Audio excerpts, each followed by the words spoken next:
What's up, everybody? Welcome to this week's edition of Monday Night Mayhem. We are here. We are not live. We are recording. So you will see this episode a little bit later, but probably still on the Monday that we recorded on. My name is JT. I am your host this evening, your MC. We will be discussing tonight some very important topics at hand, like gaming in November and is gaming on a downward spiral this holiday season right now. And also, the big topic of the evening is going to be our 6 month review of the Nintendo Switch 2. So, settle into those ergonomic gaming chairs, grab that diet pizza, and game on, everybody. And welcome to this week's edition of Monday Night Mayhem, where pixels meet possibilities. Tonight, joining me on the panel is none other than Zach back on the attack. Say what's up to the people, Zach. Hey, what's up, people? And also, you know him the most. He is the father of toast, Carson. What's up, Carson? Listen, my wife and I are not good about waiting till Christmas to exchange gifts. She's not only a beautiful woman, but she's a very intelligent one that knows me very well. And I just want to say thank you, wife, for giving me the gravity to go to new places like I am right now. Stay in school, kids. Oh, it all just clicked for me, dude. That's nice. That must be real nice. Somebody's having a Colorado yeah. night. Oh, yeah, you better believe it, baby. Uh, Country roads take me home. That's not Colorado, but it's John Denver. hey. Hey. Where was John Denver actually from? Oh, fuck. I don't know. Maybe West Virginia? Because that's what the song's actually about. I don't know. Fuck, I'll look it up right now. We have the technology.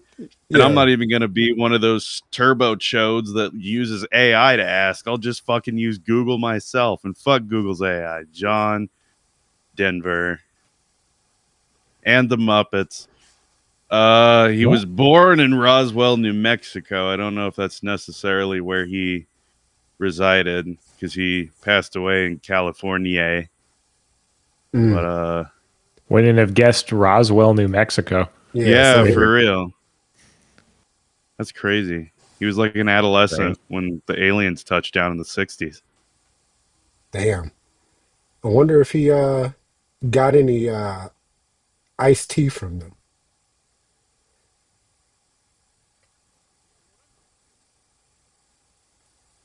Nothing. Not even a little hee hee. All right, let's move on. Way too late. You Way know, too All late. right, no, I was reading through all this, and it looks like he was more in Arizona growing up, but also Alabama and then Texas. I guess he was like in a military family, so he just sort of moved all around. It's funny that he like never. He probably like had visited Denver a couple of times, but it's kind of like funny that he didn't have like an actual home in Denver or anything, or maybe he did, and we just don't know. Yeah, it could be. Well, Maybe he's like the brothers from Deck the Halls. He's just conceived in Denver. yeah. And so his parents don't even have the last name Denver. It's just him. They're like, we're just gonna call him Yeah. John Denver. Yeah, I'm. If I, it's never gonna happen. But if I was to have a child, and the child is conceived in like West Newbury, Massachusetts. Shout out to John Cena. I'm just gonna name the kid West and his last name Newberry. All We're right. getting Well, dangerously close to the dick jokes already. we are. Zach, I believe you wanted to talk a little bit about Vince, not Yeah, McMahon. Yeah. this is the worst segue ever, but we're just gotta do it at this point. We Um, got to go for it. yeah. Serious face on. So something very, very tragic has happened today. Mr. Vince Sampella of Respawn and many other titles of fame has just passed away yesterday, actually on December 21st. Dang, man. That's pretty tragic. Yeah, So, like, I wanted to say something because I did really look up to this guy. If you look at this dude's track record in history of the stuff that he pulled off throughout his like entire gaming career, I remember talking about like the reason that Battlefield 6 is going to be the badass video game that it's going to be is because Vince is the guy that's like behind the whole franchise revival. And now we lost him like in the most tragic fucking way possible. And the part that hurts the most about it too is he totally did the thing that he was supposed to do. He like brought Battlefield 6 back to life and the franchise in this brand new way, living out the old while bringing in some of the new, and like crushed it. Like Battlefield 6 is the highest selling video game of 2025. And the whole reason that shit is the way that it is because the dude's now gone. So it's just like the tragedy is like unbelievable, dude. It's just so sad to think about. And he really was somebody who like his track record is just insane. Like he is the reason that we have like the cinematic like first person FPS shooter. Like his work way back on Medal of Honor, like partially working with Steven Spielberg and like capturing those like emotions in gameplay and just like turning fun gameplay into major cinematic experiences was like Vince Sampella's bread and butter. And that's what he did like throughout every single thing that he got of bringing these like insane cinematic fantasies to life and just crushing it like every time. So like the timing of this is just like it sucks. It puts everything into so much question of like where does Battlefield go next? How does it play out? Because it's kind of in this weird like dipping period, but like losing Vince Zampella is going to be like something that is totally felt, and it's like pretty much impossible to like say how that's going to play out. And I don't want to speculate on any of that because there's literally nothing to say other than just like, damn, dude, like we just lost a guy today that like changed the way that the industry worked on like multiple different levels at like completely separate times and like multiple times per decade. Like this guy mattered a lot to this side of the gaming space. So it just really sucks to see him go. Like completely tragic. Didn't have to happen. Didn't need to lose him. He was 100% the man that everybody thought he was. He accomplished all the shit that everyone thought he was going to accomplish. He was the guy. And now he's gone. Like that just fucking sucks. It's nothing short of a tragedy, like through and through. hmm yeah. I didn't, he's one of those guys where I like knew some of the stuff he worked on, but I wasn't aware that he worked on the Medal of Honor series, which Yeah. after you explained all that, especially with like the newer Medal of Honor that I think was on like PS3 and stuff, it makes complete sense. And then I know he was at Respawn and is the reason Titanfall is the way it is. hmm So yeah, all that does make sense. And after just kind of like looking into the story more, I believe it was a car crash as to how he passed away at this point, which is very sad and a huge loss for the gaming industry. And yeah, I just hope his legacy continues to live on. I hope they continue to do right by him through Battlefield, of course, because Yeah. that's going to be his last game, and it's going to be the defining moment of his career is taking Battlefield from what it was and transforming it into this giant that beat Call of Duty for the first Yeah. time, which I think is incredible. We need more stuff like that going forward for sure. Yeah. What's kind of beautiful about it now is like from the juggernaut that he helped create, because he was the guy who like turned Call of Duty away from the World War II shooter into the first person modern warfare that we all fell in love with forever ago, that like made COD what it was in that golden era. And he had to beat that. And then he did with Battlefield, which was the rival FPS. So like his own rival, he went over to and then kicked his own ass in history, which is just like insane. Like who can you say that has done something like that in the industry so far? Like the industry's got relatively short history when you like think about the other art forms that are all out there. So it's impressive to know that like Vince was capable of doing such insane work. Like, yeah, man, he built a juggernaut and then he killed the juggernaut with his own juggernaut. Like the guy is just fucking badass. Like he is the dude that you wanted to do all of this, and it sucks, man. It's gonna be felt. People are gonna notice like his impact not being around, kind of steering that FPS ship. It leaves so many weird open questions about where does this all go next, because he crushed it. He fucking did exactly the thing that people were going to hope that he did, and I'm damn happy that he was able to do it. For all the stupid nitpicks you can point at a BF6, it was the best launched Battlefield game by far, and that was not going to happen without him. Like Yeah. the only reason Battlefield 6 launched the way that it did and not have the weird stumble that Battlefields always do is because Vince was at the helm. And it so sucks, dude. Yeah.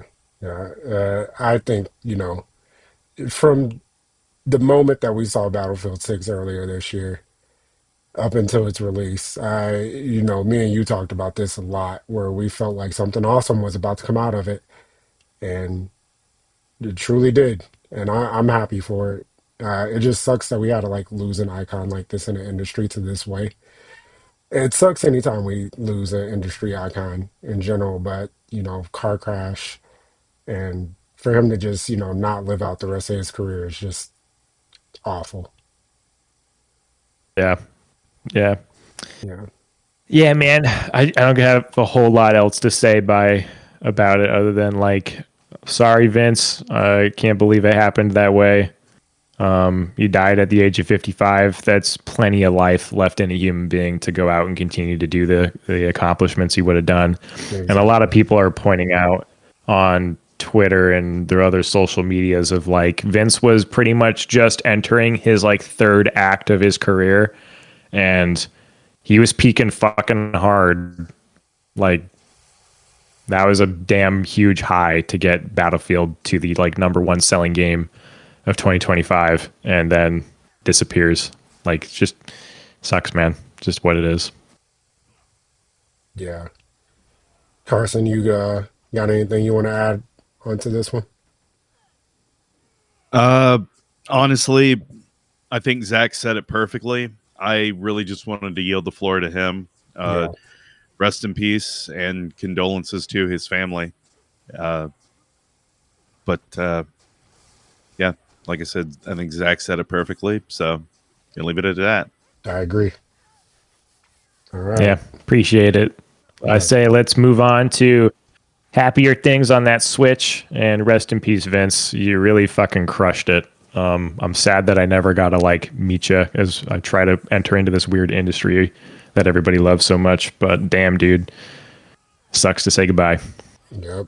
Everybody, if you can, boot up Battlefield 6 for Vince tonight or, tomorrow night as well.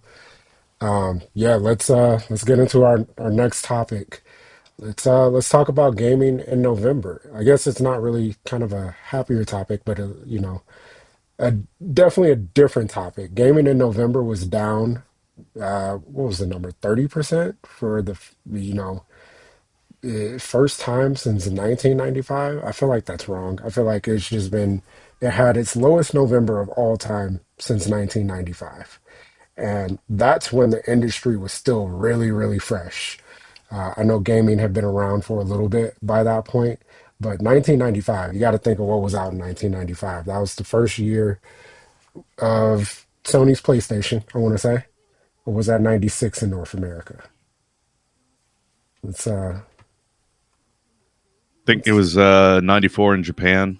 94 in Japan and 95 in United States. So, Seems about right. yeah, lowest year since 1995. That's 30. That's a 30-year gap, if my math's correct. Um, which is wow, because this was the year we had a new console release, but also the year everybody raised their price. Usually, when we're this far into console life cycles, speaking on PlayStation and Xbox, I guess we can throw Nintendo in there because the Switch One also had a price increase, but the Switch One's price increase kind of just seemed like, hey, we got the Switch 2 coming out. You might as well just buy that. It's $50 more to just get the newest version. Um, this was kind of alarming, if I'm being completely honest with you. New console releases this year, you think that would, create a lot of excitement, which it did. Let's not sell that short. But I think the biggest concern here is the fact that everything went up in price. Xbox raised their prices twice in the calendar year 2025. PlayStation raised their prices once. And the discounts that they went to for the PlayStation was what the price was when the console launched back in 2020. So you get the digital version for $400. You get the disk drive version for $500. And it's basically a $100 discount from where they are sitting at retail price currently. Um, Switch 2's had a little bit of a discount, went to $449 for the Mario Kart bundle. It seems like that bundle is ending production here pretty soon, or already has ended production, as it was meant to be a limited thing, which I think it's probably just going to be the revolving door of the holiday season. You'll see Mario Kart bundle once again next year. But overall, in the United States, we've seen the lowest of a low. And unfortunately, I don't think this is the end. I think December is going to be low, and I think January and February are also just very low months in general for the gaming business. So, yeah, where are you guys at with all this, knowing that one, price increases could still happen, two, gaming is kind of sinking compared to what it was even 5 years ago, and there's really no number three. We'll get to number three after we get done discussing one and two. Um, Carson, let's start with you.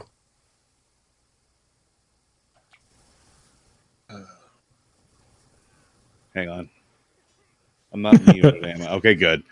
Yeah, Sorry, Cleo literally just stepped on my keyboard as you said that and is blocking my entire screen. So I just wanted to be sure I wasn't muted. So if I randomly start just drop out for 15 seconds, she Yeah. probably did something. uh, I'm gonna be honest. This is gonna be one of our last shows of the year, and it's right before Christmas. I've gone through the rant of how things are difficult. Everybody knows it. And luxuries like video games just aren't in people's budgets. Mm-hmm. It's really that simple. I don't want to harp on it. I've done that plenty. We all just kind of know. I really don't have any advice for getting around it. I'm working on it myself. But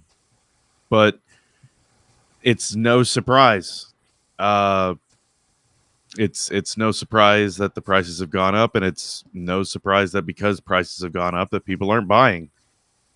And if I'm being it happened. Yep. The cat fucking terrorist striked again, dude. She knocked him Man. right out. Zach, you want to pick up where he was leaving off? Yeah. I kind of want to literally just start off from where he was. It was no surprise that, but I don't know what the rest of his thought was. It was no surprise that the consoles aren't selling well because no one can afford to buy them. That's my guess of where he was going. I feel like that's the obvious thing Yeah. that this conversation leads into is like, yeah, economic times are bad. Oh, he's back. He's back. Maybe he can keep up. On Tisk. Are you serious? Is this real life? Ladies and gentlemen, if you've ever Damn. seen the memes of this, Oh my cat God. is an asshole, that's what Carson's life is every Monday night. Yeah. Sure feels like it every week. It seems like it's a terrible bit. It's really Good not. bit. She's just an ass. You got to do a sketch comedy of you fighting ninjas, but the ninjas are just your cats. God. Yeah. No, yeah, times are hard. Yeah. It's a long and short. Yeah. And I don't want to dwell on it anymore. like you said, Yeah. people don't have money for luxury items where it's like, okay, I could either, buy these things for my family or I could buy video games. And a lot of people are kind of like in this situation of, video games are cool, but I also have a family I need to support. So I'm going to go buy, some groceries or in my dad's case, a pack of milk and some cigarettes. But the gist of it is gaming prices continue to rise. We just see this, everybody wants to move to $80 games. I think some companies need to scale down and maybe backtrack on that a little bit. Not backtrack on it a little bit, backtrack on it a lot of bit. But also the fact of console prices are also insane as well.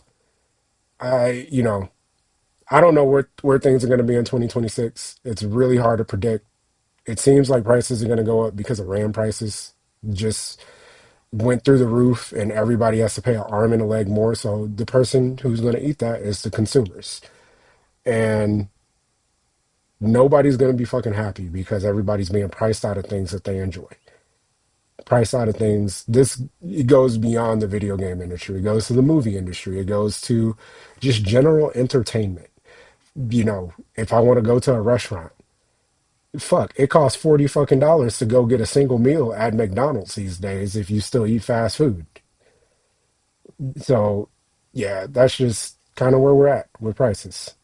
Um, Zach, did you want to add anything to this? Yeah, the one thing that I think that I want to add is I still don't think that this is a doom and gloom moment for the gaming industry as a whole. Because when you look at like at least the PC gaming side of things, like that trend is still fairly steady. But that's just because you can be a stickler and make budget builds and get some pretty interesting results out of like really trying to spend not that much money. But the fucking RAM shit, like you mentioned earlier, yeah, it's like ridiculous how expensive that is. So right now, I don't think that this is the death of like personal computing or anything, or like you're never going to get a cheap console again. But we are in some pretty unprecedented economic situations because no one's ever had an AI boom before. And there are mentions and speculation of these things returning to order as soon as like the shortage can possibly end. But that's like a couple years down the road for when these things will come online. So yeah, I don't think that this is like a disaster, but it's hard times and there's going to be no way to avoid any of this. Yeah, so I don't think there's much else to like say about it. I think everybody's already hit the nail on the head of like the economy sucks. People can't afford luxury items. Gaming is a luxury item. And also the parts to make the luxury items are like being bought up by an industry that is swelling up with no reason to swell up other than investor money. So like, where do you go from there? You just kind of wait, I guess. And I guess, okay, here's the one thing that I want to say about it now that I think about this. People have like really been discussing the conversation piece of like trimming back and doing optimization efforts for budget level PCs and really trying to bring their games into like more of a categorical, like low end spec title, which is interesting. for the sake of these like price talks about personal computing being really expensive.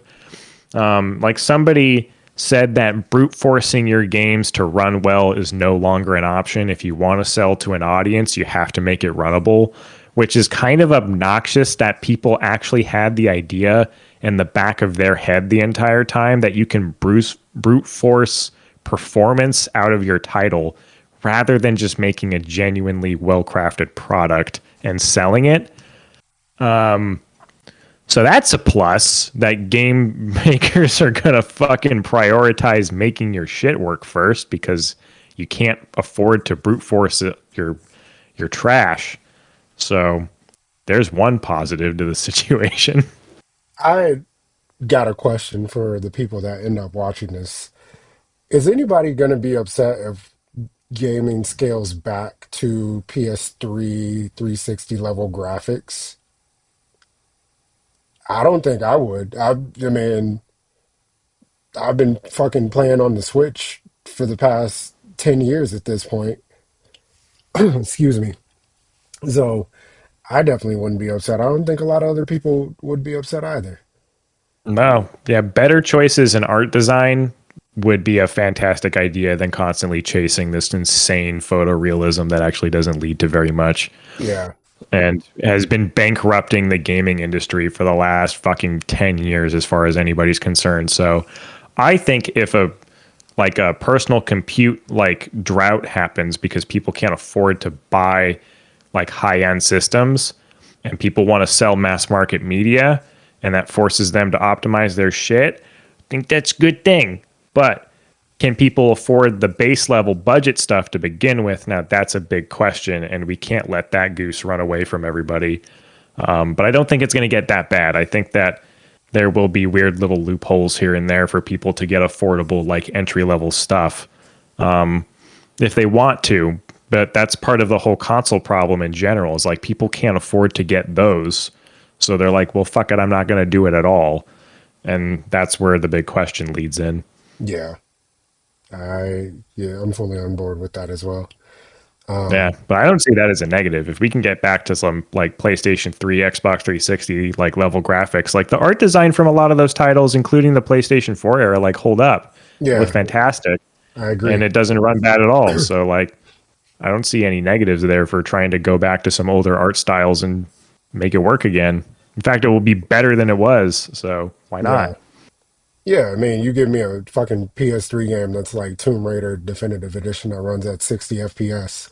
Because that shit is buttery smooth on the Switch. There were no frame drops when I did my playthrough of that here recently. And I was actually pretty impressed by that. Because I mean, I'm one of those people that played it originally on the PS3 and then again on the PS4. And I did not remember how many, like, how that game ran on those consoles. I just remember enjoying the experience, and I played it on the Switch, and I was like, "Damn, this feels fucking nice. Like, I want more of this." So here's to hoping that the second two come out here pretty soon, and they run just as well. But I will take more of that if we can have it. Just give me PS3 style graphics, good art direction, 60 frames per second, because fuck, Wind Waker is still one of the best looking and playing games of all time. But not at 60 FPS because they won't port it to fucking Switch. And that's why I'm We, sitting here going like, why? Not to totally derail the conversation in this direction, but the fucking Twilight Princess just got 100% decompiled like about a day ago. yeah, we could So derail there's a good chance. because this actually ties into our final topic of the evening, so we can derail for a little bit. Um, it'd be, it's going to be interesting if they do decide to port Twilight and Wind Waker over, considering what next year is for not only Mario's. What year is Mario? 45, 40th? I think it's their 40th. Yeah. Zelda is not too far away, is it? Zelda's 40th as well Yeah. is coming up next year. Yeah, so I can Pokemon I can see a 30. world where like it goes in the direction of Mario Galaxy 1 and 2 bundle. And Hmm. it's just Wind Waker and Twilight Princess HD in one little cartridge. And Splatoon is celebrating its 10-year anniversary next year.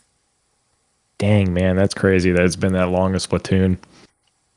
Yeah, and there's been three fucking Splatoon games in 10 years, which goes to show you the strength of that IP. It's one of those where it came out, people really, really dug it. I was one of those people. I didn't play the third one. Um, but I know a lot of people really like that game compared to one and two. And I thought two was incredible. I know Carson and I played a lot of that multiplayer. But yeah, let's talk about the Switch and 6 months in, where we're at, how we feel, the future. I want to get this out of the way first because we were just talking about The Legend of Zelda. Next year is Zelda's 40th anniversary. There's a lot of smoke around Ocarina of Time getting remade. We've known about Monolith Soft making a secret game for a while, which they're the developers of the Xenoblade series. They have a code name that was leaked called Project Legacy by a certain person called Midori. Midori is not leaking stuff any longer just because they were a weird person, but everything that they leaked turned out to be true. And all the code names that they leaked also turned out to be true. Were the first ones to say Monolith is coming out with Project Legacy. Here's the hill that I am standing on, and my sword is plunged in it. That is a Legend of Zelda remake game. Um, I'm 100%ing, guaranteeing next year we see it. Does it come out next year? I don't know. But Project Legacy will be some sort of remake to The Legend of Zelda. If it's Ocarina of Time, which it seems like it's probably going to be considering the small teases even Nintendo has been giving us with the Lego collaborations. And you guys didn't play Hyrule Warriors Age of Imprisonment yet, but there's teases to the next Zelda game in that. So, Oh, um, I didn't know that. yeah, it's canon to the Tears of the Kingdom Breath of the Wild storyline. If you want to know the lore, I would say check it out because I think it's a fun game. It's one of the most I love the Warriors games in general. It's one of the most fun games on the Switch. But yeah, Project Legacy, Legend of Zelda, 2026. We'll see it. Yeah, I can see it finally Yeah. coming around. I think you're probably I don't know if it's like actually a Zelda game or what, but I can guarantee you that you're definitely right that we're going to see something about the next Zelda title next year. Maybe not early, maybe late, but there will be some sort of announcement come summer, come fall about where that series is going. And then I have no idea if the following year that means that game is actually coming out. But yeah, I think this is the cadence. The Switch 2 going into year 2 is always like this is when all the big heavy hitters that we didn't get to really see are going to start coming out and swinging their punches because Nintendo's not going to wait that long Mm. to get into year 3 for a lot of these titles, or at least like not teasing or saying anything about it. Because if we get into like year 4, and we still don't have like a mainline Zelda or a mainline Mario, like people are going to start asking a lot of weird questions about like the validity of this console, even if it isn't really justified because the rest of the titles are good, which is kind of how I feel like this year 6 in review is going to end up following up of like, there was a ton of cool shit that came out for the Switch 2 this year, but everyone's like, where are the games? But like Donkey Kong Bonanza is fucking awesome. Kirby Air Rider is fucking amazing. Mario Kart World is like, it's more Mario Kart, but it's still decent. Like it's a solid title. Yeah, it's a And then good everything game. else that's coming around. So it's like Age of Imprisoment's really good.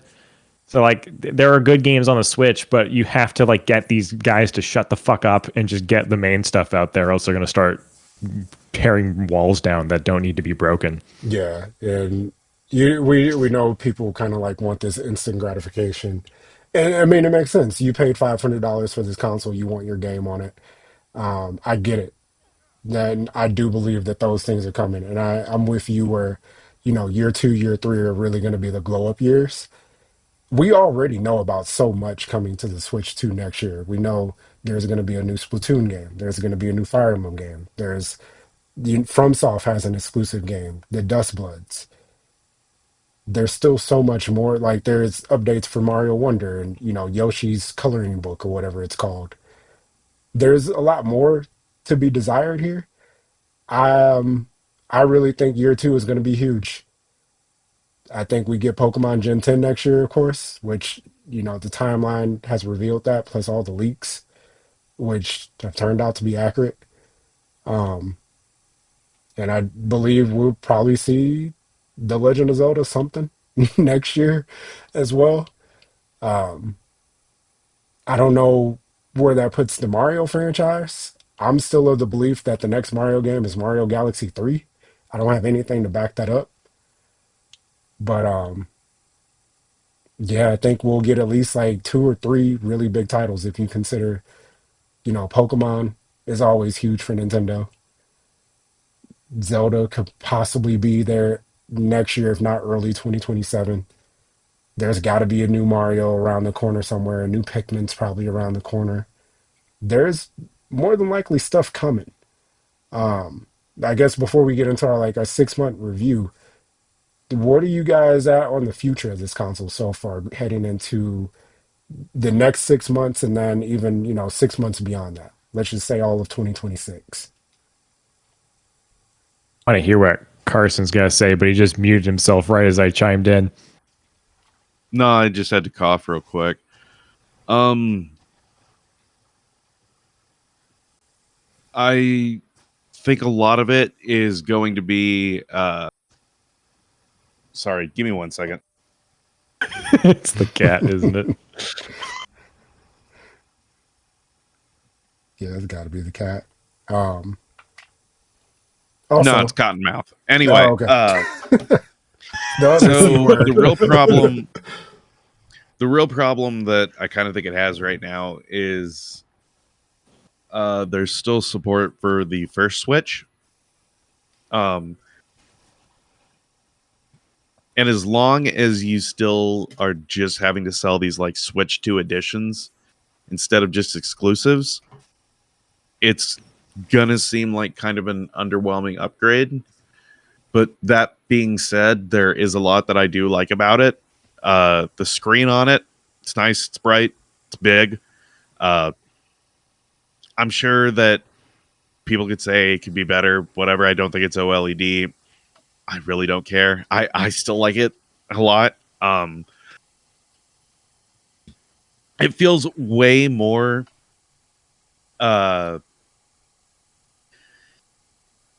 premium, I guess you could say, than the original Switch ever did. I think part of that is the increase in size. It's just more comfortable, but it also feels more put together. I realize that for me, this is still relatively new.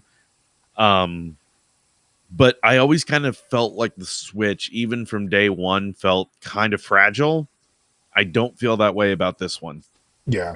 Totally. There's just a lot of little upgrades to it that I really like. The fact that there's 2 charging ports, like you're still able to dock it, no problem. But hey, you don't have to have an obnoxious, like awkward bottom charging, like whenever you just want to charge while you play, basically. Yeah.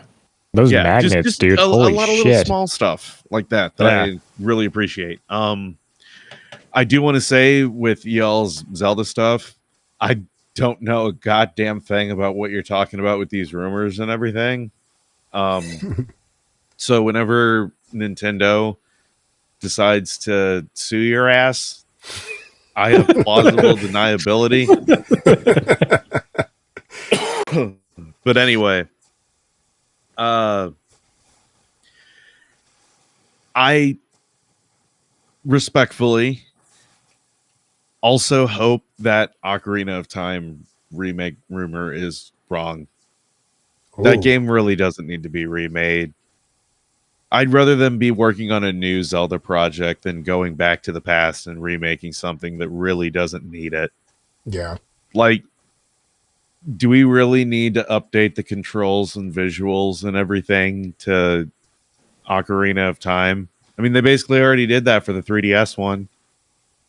Like, I know it's not the exact same thing, but like, what are you gonna make it all open world somehow? Like, I I don't know. I don't like that. I don't like that idea at all. Like, Mm, maybe I could be sold on it, in 6 or 8 months or what the fuck ever they reveal it, but uh, Yeah, I'm a I'd little rather have bit something with new. Carson on this. Like the more I think about it, it's like not that necessary given that the controls are like, they hold up. You can definitely play it and still not feel like you're fucking not able to do the things that you want to do. It doesn't feel clunky. yeah. But I would hope that they did it like in the style of what Breath of the Wild was supposed to be, where like we went all the way back to the original Zelda for inspiration on how open in freeform it should feel, and then built the game from the ground up from there and like loosely inspire it, or like a fucking Link Between Worlds situation where it's like, all right, here's the world of like Link to the Past, but here's a bunch of twists on top of how it actually plays out. And I feel like that would be a way more interesting way of doing Ocarina of Time again. Because, like, honestly, like, what do you really change about that game other than the fucking water temple? But, like, what do Yeah, you you really gotta change? change the water temple. The water temple Yeah. needs an overhaul completely. Yeah, I mean, I don't like know like anything about the project because it's all like rumors, but it's one of those where I'm like, I'm curious to see what they do. I'm always curious when I hear these things. But if they Breath of the Wild it and somehow transform it in a way that, let's say, Final Fantasy VII Remake got to glow up, which that really isn't a remake like we've talked about before. It's definitely more of a sequel. So I don't see Nintendo going down that path, but it's going to be curious to see, like, if it is indeed a Legend of Zelda Ocarina of Time remake, what the Xenoblade team does to it. So, and they've worked on Zelda games before. They worked on all of them since Skyward Sword at this point. All the console ones since Skyward Sword. So, let's wait until February if they reveal this thing during the February Direct and see what we get if we get a February Direct. Yeah. Yeah. I'm really Which, hoping that we get the view of the next Zelda game next year. And then I'm still sitting here, cross my fingers for that Twilight Princess Wind Waker HD re release. Like, you're, just fucking put it out there, man. Just give it to us in like that console format on that Switch too. Just do it. A you'll little get them. 60 FPS on top won't hurt nobody either if you can fucking just squeeze those frames. Oh, you'll get them, and they'll both be $70 each. That would make me fucking cry so hard because I'd actually have to pick between one or the other. There's no way I can afford to spend 140 bucks on both Zelda games. Um, but yeah, as far as everything else with The Legend of Zelda, Pokemon also has its anniversary, and I know I'm the bigger Pokemon fan out of all of us, and I think Carson's pretty much like mellowed on the series after playing ZA and not really liking it that much. But it seems like the next game is Switch 2, not Switch 1, so I think that'll be good. Like Carson was saying, Switch 2 editions, they're fine, but they kind of hold people back from wanting to jump into a new console generation. And we see how much these games sell. So if you have that entire audience where you're like, hey, yeah, you can only play this on the brand new console, that's what really gets people to buy in. It's why people, buy exclusive platforms. It's because not only brand loyalty, but it's like, hey, like this is my game. I want to play my new game on the new box, and that's how I got to get it. So I think we'll see that only for Switch 2, and one can only hope that the next Mario is Mario Galaxy 3. Now, one that is hoping is me. But yeah, let's keep talking about the console overall. Like let's tear this thing down. Carson, you hit on some really good points about how it feels premium and not like fucking Mega Blocks. It feels like what Legos are supposed to feel like versus what a Mega Blocks feels This is like. such a good comparison. Yeah. And the Switch One definitely had that Mega Blocks feel. Like it was fine for what it is for the first few years, but by the time they got to OLED, is when that thing really started feeling premium. Yeah, and I didn't Eh, even notice that, to be honest. Like going back after messing around with the Switch 2 and an OLED and then going to an OG Switch, like I haven't owned an OG Switch since the OLED came out. So I was mhm. using my roommates downstairs. And I was like, holy shit, dude, I didn't think that the quality was like this much of a drop off. Like this thing just seemed sick to me when I was playing Breath of the Wild on it when it first came out. But now I'm like, damn, thing feels like janky, like it's going to fall apart in my hands. Exactly. That flimsy kickstand on the back of it as well that would always tip over if you put it on a table. So tabletop mode, you had to make extra provisions to get it to work, and now you got this big, flip out stand. Um, which the OLED stand was nice, but I think this stand is a lot more sturdy. That sounded weird. A lot more sturdy. I'm not gonna think about it too much. But here's one thing that I kind of like hope that comes in the future. I don't think it ever will. I think that they could do something with this if the Switch 2 supports it. I really thought that that top USB port would be used for more than charging. It's nice that it's there, but I was kind of hoping that we get SSD support. Like that'd be real nice. You're asking a lot from a Nintendo console. Yeah, I realize that. But I do think the Wii U had external support, It so definitely, I don't yeah, know. it did. But But I don't know. With the way that the Switch works, I think that could be trouble. yeah, which I mean, we just got a fork over arm and a leg for micro SD Express.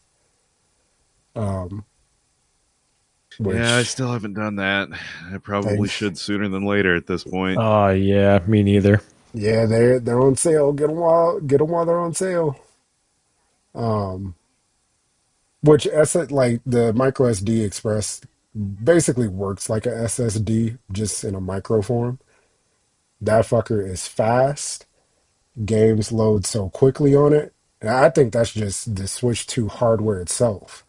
Because unlike the Switch 1, this was made with premium in mind, I feel like, and modern technology in mind. Um, which is real nice for people like us who are kind of like tech nerds, I would say, where we want something that is able to support some high end games. Like you guys can't see it right now, but this whole time I've been playing Assassin's Creed Shadows. I don't know where the fuck I'm going in this game, but the fact that this game is on Switch 2, I think it's pretty incredible. And it's consistent. Like I haven't had like game crashes. It's running at 30 frames per second, which is fine for a game like this in my opinion on this console because I was also playing it at the gym and I was like, yeah, this is perfectly fine for walking on the treadmill and playing this game. Um, and it looks great. Like it's gonna be the Mayhem game. So when you guys go back and watch the video, this will be the overlay title that's running on it. But being able to play something like this on a handheld device, I think is pretty incredible. So one question that I have for you guys, Carson, first question for you. Kirby Air Ride is still your game of the year? Yeah, I'd say so. I haven't played it in a little bit, but out of everything I've played this year, that's like that's tops. I'm also really not sure what to think about Expedition 33 and all these AI allegations either. So that's kind of got me perplexed. Yeah. So yeah, They no, could Kirby Air Riders for sure. That's that that's a video game ass video game right there. That's a system seller. man, you I hope this segment blows up because I want millions and millions of people to hear that so they could just realize the goodness that Kirby Air Riders really is. Um, I think that's going to be one of my favorite games for a long time, and it's one of those games that I would consider evergreen because I can see it just having legs, even though it's not going to get DLC updates. I feel like Sakurai has completely like just moved on to the next project at this point, so supporting Kirby Air Riders for longer than what it needs to be, and it honestly doesn't need DLC because every time you play it, you could just be like, "Fuck, I didn't know that was here," and it's just some new cart or some new crazy mechanics that are happening or some bullshit going down in city trials, and you're just having a blast playing it. Like that 5 minutes goes by so quickly. Um, Zach, when you get a chance to play that game, please do. It's on the list. I'm just waiting for some money to roll in. Yeah. Yo, people watching this at home, send Zach some money so he can play Kirby Air Or Riders. just send me Kirby Air Riders. I don't even need the cash, dude. there, there you go. Just send them Kirby Air Riders. I'm gonna get fucking 900 copies of Kirby Air Riders, and I'm not gonna know what to do with any of it. It sounds like a Well, giveaway on the hopefully you'll channel. play one of them. I'll play a couple. I'll open up a few. Um, so I know you guys probably haven't played. Well, Carson, you've actually been going down the well on some of the games that you've been playing. What have you played on the Switch 2 since you got yours? Uh, Played a good amount of Donkey Kong. I still need to go back and finish that. Right now I'm playing BioShock off my wife's account. Uh, it's an okay port. Frame rate's kind of choppy, but that's neither here nor there on the Switch too. Um, I was playing Cyberpunk. That game does run surprisingly well, I would Hmm. say. And I feel like every time that I've gone back to that game, it's like totally fucking different gameplay wise. Like same story crap. Opening still slow as shit after you've done it once. Like first time it blows your mind, but then after that it's like fuck, this is so slow. But besides all that, I would say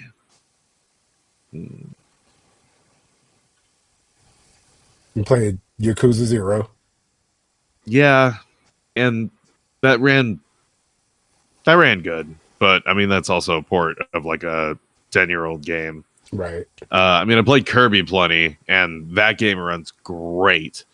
Online also works phenomenally well. Yeah, Uh, Played a bit of the GameCube emulator, mainly just Luigi's Mansion. It ran fine. I really don't have much to say on that. Or the Nintendo 64 emulator. Both of those worked pretty well, yeah. at least in my experience. Um, yeah, overall, it's, some games seen some improvement. I did download Zelda at one point, and it was cool to see it in 60 FPS and like on the super crisp ass screen and all that. But uh, yeah, I Um, really haven't gotten to play a ton of like Switch 2 exclusive games that have like really pushed the hardware. I think yeah. besides like Donkey Kong and a little bit of Mario Kart and Cyberpunk, I guess. Uh, but overall, I like it. Okay. Um, you just played Kiwami too, but you played that on PC, right? Yeah. Man, I wish you would have waited just a little bit longer to play it on Switch too, so that way you could like do like kind of like a tech breakdown of how you felt about it and compare it to the PC version. Um, is Kiwami 2 is and Zero playing both of those this year, two of my like favorite games of 2025. Kiwami 2 especially because what they were able to do with that Dragon engine and just the combo system that Kiryu gets in that game. Like the fact that you can juggle a guy by punching him. pick him up mid juggle by his right leg, and then swing him around into inside of a restaurant or into five other guys was pretty insane to me. And I've never really experienced anything like that in a game of that caliber. Because the Warrior games, well, yeah, you're fighting hundreds of enemies on screen. You're juggling 10 of them, and it's just like, all right, I'm just gonna juggle all these guys. But the fact that you juggle one guy and then just like grab him by his ankles and just say, fuck you, motherfucker, I'm just gonna throw you into this building was pretty, it felt rewarding to pull that combo off, but it also was really funny.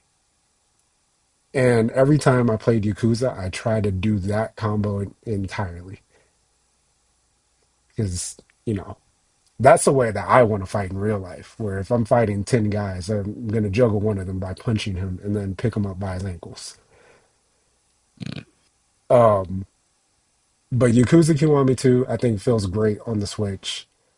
I've played a lot of fucking games on this console this year, from Mario Kart World to Cyberpunk to Street Fighter 6, which was a fantastic port.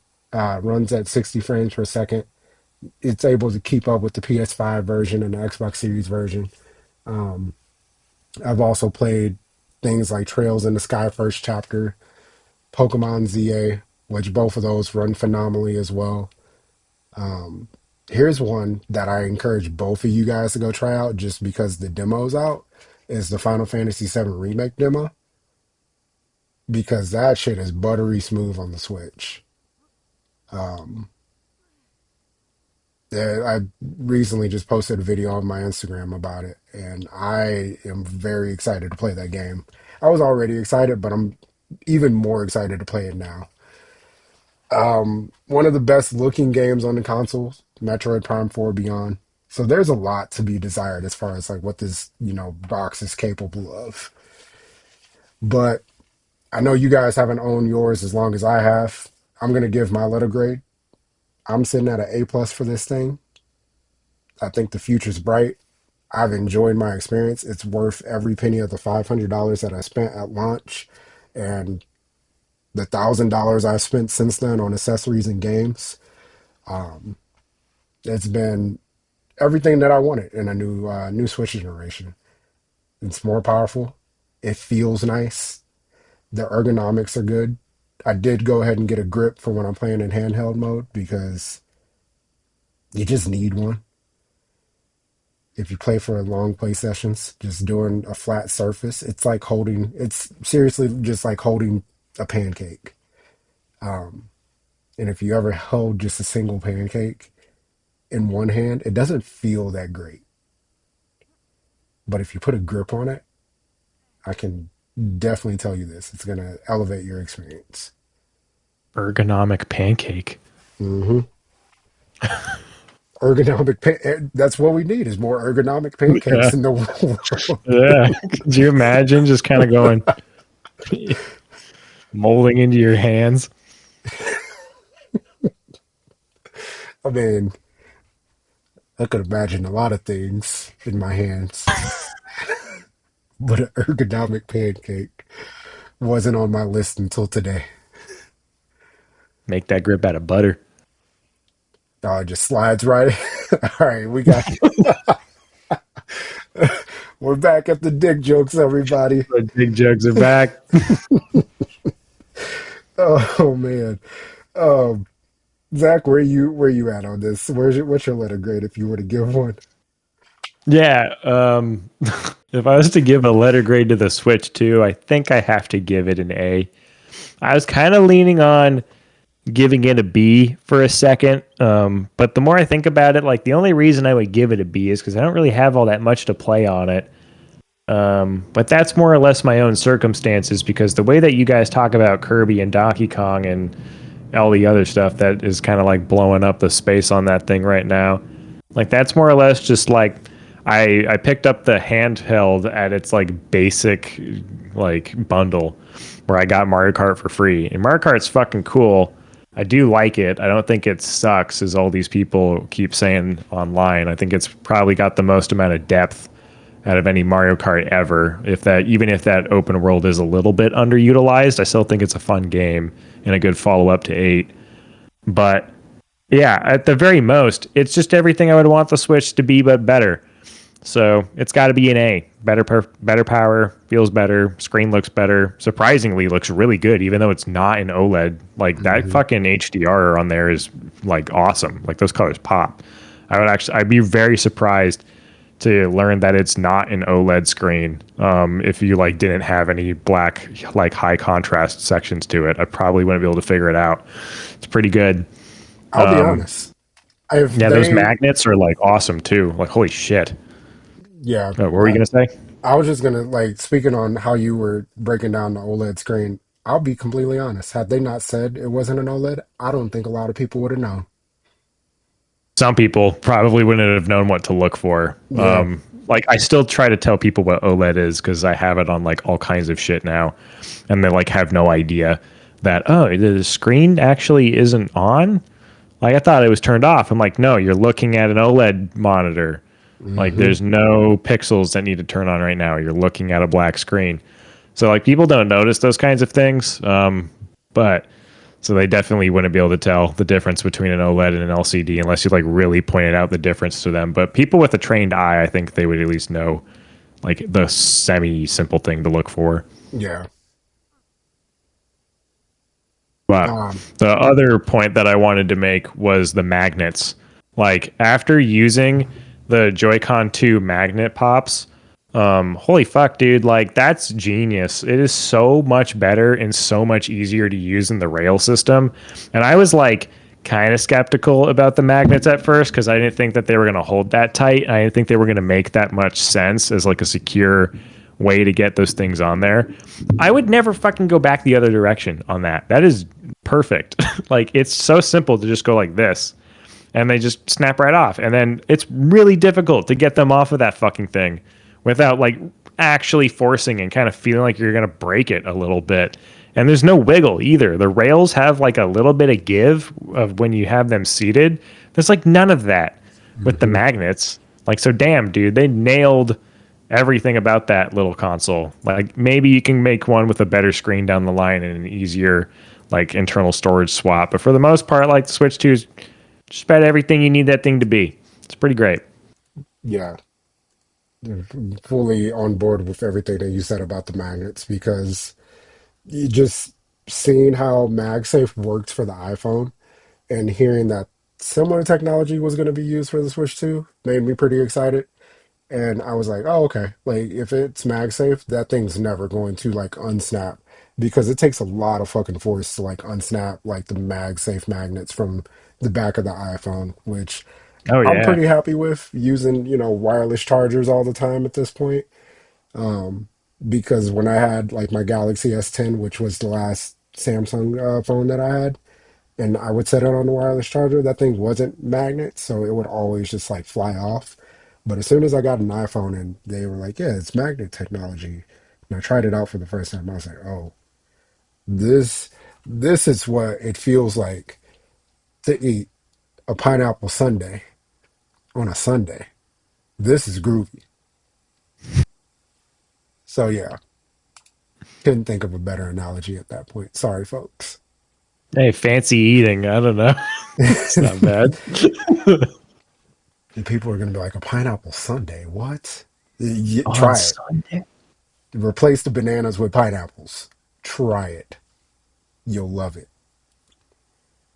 Um, Carson, where are you at? What's your 6 month letter grade? I don't feel comfortable giving it a letter grade. That's So I fair. will tell you this.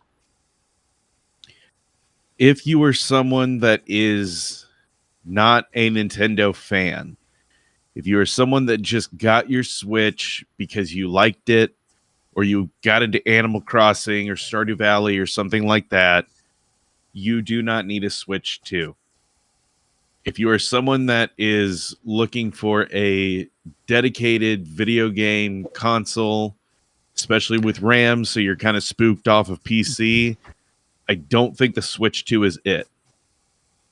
if you're a Nintendo fan that has been on the fence and you're really not sure if you want to upgrade, now is the time. With the threat of the price going up, as much as it sucks, now is the time to go ahead and make that jump. And I will say the game that makes it worth it more than just wait and see is Kirby Air Riders. I do fully believe it is that good, and it makes the system worth owning.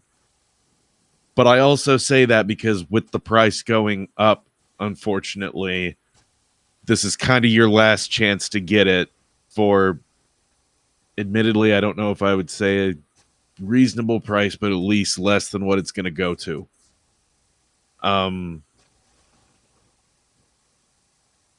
So yeah, that kind of covers it, because Yeah. that's where I was, and I'm very fortunate that my lovely wife got it for me.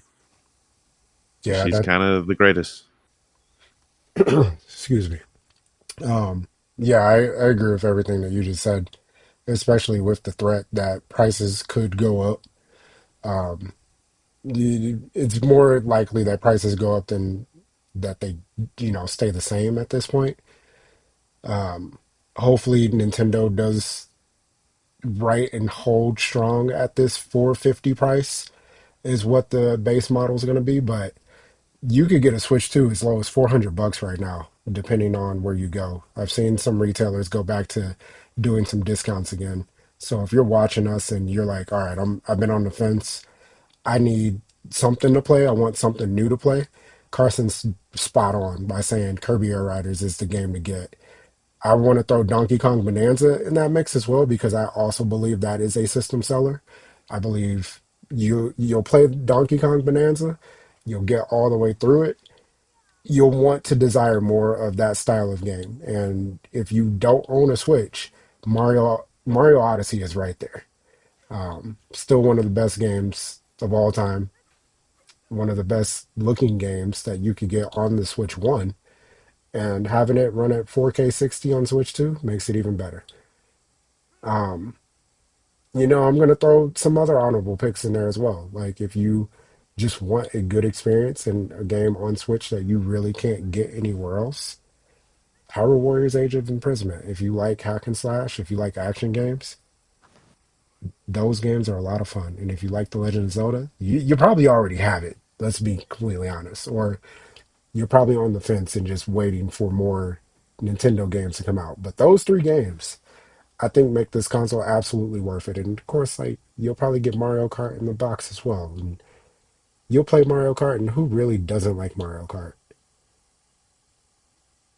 So yeah, I think 6 months in, there's a lot to be desired, but there's a lot that it still offers right now. I feel like the lineup this year, while it was kind of like the B tier of what Nintendo usually does, it was a damn good B tier. But the third party support, oh boy, the third party support showed up. You got some big fucking games this year. Cyberpunk, Star Wars Outlaws, Assassin's Creed Shadows, Yakuza, um, Resident Evil's on the way with Requiem, which good on Capcom for throwing Leon S. Kennedy in the game because that makes me want to play it even more. And Pragmata, boy howdy, I am so excited I get to play Pragmata. You guys do not know how excited I am to get to play Mega Man, not Mega Man. And we're finally here. We'll finally be there in April, baby. But Switch 2 is a damn good console.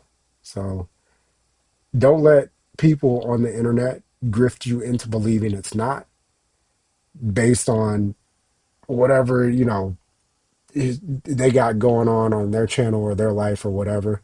If you are a person who enjoys video games, if you just want to have fun, it's kind of what I said about the Switch 1. You pick it up, you play, and you just have fun. And that's pretty much it. Um, that's all I got to say about it. What are you guys playing any Nintendo games at right this second? Like, are there any you're dabbling in? I think it's just Tears of the Kingdom. Like, Yeah. funnily enough, like playing Tears of the Kingdom again and getting that little upgrade for it on the Switch too has caused my fiance to finally look at Tears of the Kingdom and go, I think I want to play that. Like, I've asked her at multiple points in our relationship of like, I think you would dig this. You just need to like be willing to not get overwhelmed by the open world and like accept getting lost as like a fun gameplay mechanic.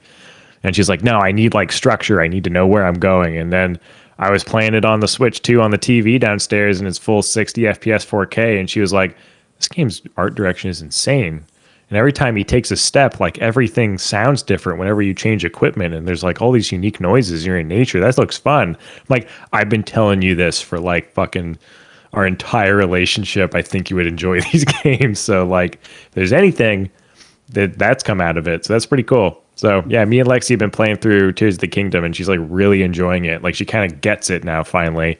And I weirdly have the Switch 2 to thank for that. I'm surprised to say that though, because like I've played hundreds of hours of it on the Switch 1 in front of her and she didn't get all that interested in it. So I don't know what happened. But something about the Switch 2 got her to like open her eyes a little more towards it. Was it the Zelda notes?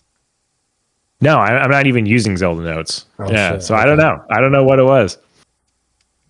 Damn. Well, good on her. Like Tears of the Kingdom is a game that should be enjoyed by many and has been enjoyed by many, but hopefully many more get to enjoy it.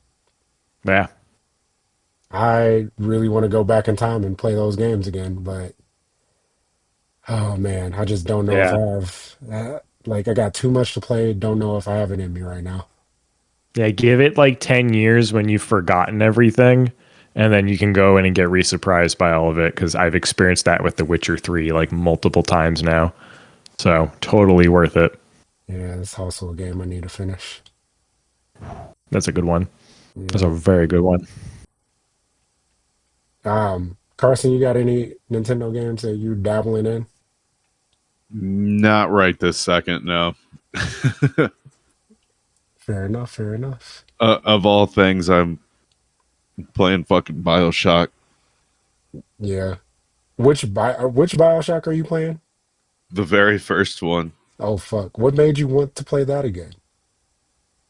I don't know. Uh, like I said, I was playing Cyberpunk for a little bit, and I was having fun with that. And then out of nowhere, it was just kind of like, kind of want to play Bioshock.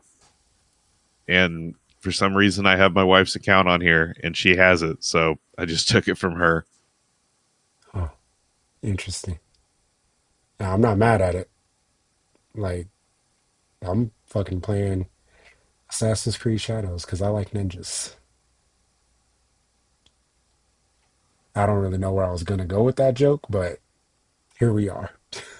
Um, well, fellas, this has been another fantastic episode of Monday Night Mayhem.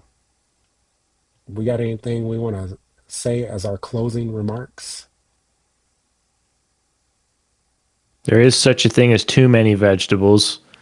I know that people keep saying get your plant fiber, but there is an end to the plant fiber tunnel. And I don't think every human being should experience it. This sounds Leave it like at that. Tunnel your butthole.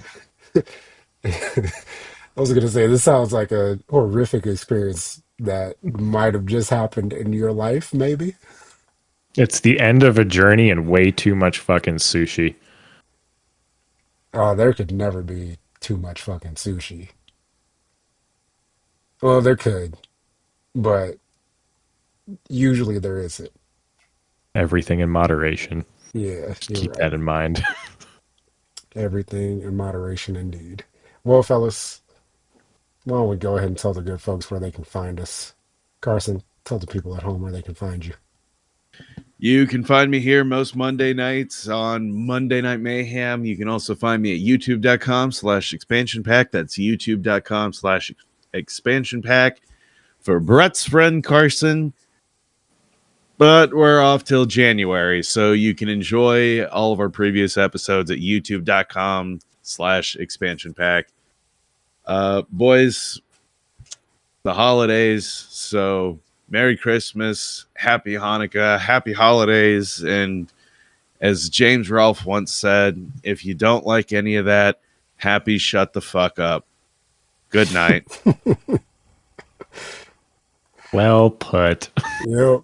I didn't know James Ross said that, but I Carson would believe be. him. Yeah, I believe him as well. Yeah. I don't think he has any reason to He dupe would us never on lie that. about that, would he? Do you think? I don't think he would lie about that. No, I don't think so either. Um, Zach, tell the people at home where they can find you. Yeah, you can catch me here every Monday night. You can also check me out on itch.io at ZF5150. I have a video game that you can play. It's completely free. It's just a little vertical slice demo of something I spent a long time on, so please go try it. You can also check me out at datfish9 on YouTube and ZF5150 again on Twitter if you want to see my crazy takes and or stupid clips. There's all kinds of shit to be posting. I'm out there in the world saying things that nobody really hears or needs to hear me say. So that's the internet for you, baby. Facts. I think that's this here podcast for fucking sure. Um, Maybe they don't need one more like fucking ass or dick joke tonight, but god damn it, do I want to make one. I was looking for ways. I'm not gonna lie to you, and I was hoping Carson would like kind of like lead us up, but he just did the James Rolfe thing, and I'm like, well, I got Yeah, nothing for that. yeah, I don't know how to lead into this. Where's the Yep, dick in this joke? I don't know. Is that even a joke anymore? What is this? yep. Well, we'll be back next Monday with more penis-filled fun. There it is. There it is. Uh, Hey. we'll see you guys next week for the last episode of Monday Night Mayhem of 2025. And to start 2026, we'll be finishing off our top 10 games. I haven't posted it yet, but because I want to make sure we're all here for that. So we got to wait until Bretsky frees up. He's been working on his house a lot here recently. We'll get that posted probably the first or second week of 2026. It'll be the Mayhem anniversary. So be on the lookout for that.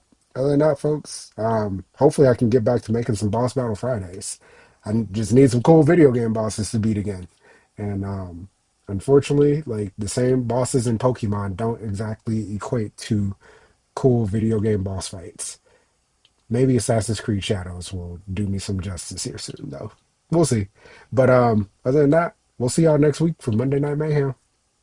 Stay safe. Take care. We'll see y'all later. Where is my mouse? Peace.